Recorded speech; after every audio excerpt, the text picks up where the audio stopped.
শৃঙ্খলা সৃষ্টি না হয় সেজন্য আমরা এখানে নিজ নিজ দায়িত্বে কাজ করতেছি।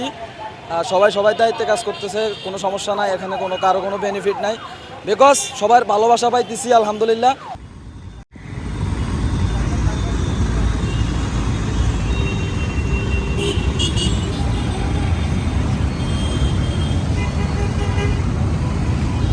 শিক্ষার্থীদের এই চেষ্টাকে সবচেয়ে বেশি সাধুবাদ জানাচ্ছেন সাধারণ মানুষ, কারণ ঢাকার রাস্তায় যারা প্রতিদিন নামছেন তারা আগের চেয়ে এখন সবচেয়ে বেশি সুশৃঙ্খলভাবে চলতে পারছেন। তারা বলছেন এই শৃঙ্খলা ধরে রাখতে হবে, শিক্ষার্থীদের এই চেষ্টাকে অন্তত সম্মান জানিয়ে হলেও শৃঙ্খলা ধরে রাখার কাজটি দেশের সব পর্যায়ের মানুষকে সমানভাবে করতে হবে। যেহেতু এটা একটা সামাজিক কাজ, এখন ট্রাফিক নেই, সেই জায়গা থেকে আমরা এই দায়িত্বটা আমাদের কাঁধে নিয়েছি। তা আলহামদুলিল্লাহ এভাবে আমরা প্রত্যেকটা সেক্টরে এভাবে ছাত্ররা এবং যারা আছে আইনের সবাইকে নিয়ে আমরা সোনার বাংলাদেশে করতে চাই। স্বেচ্ছাসেবী শিক্ষার্থীদের পাশাপাশি সাধারণ মানুষ চান ছোট ছোট উদ্যোগের মাধ্যমে, সৎ চেষ্টার মাধ্যমে এই দেশকে এগিয়ে নিতে হবে।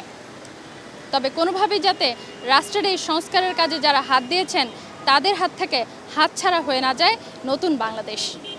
Sadia Afroz, ATN News, Dhaka.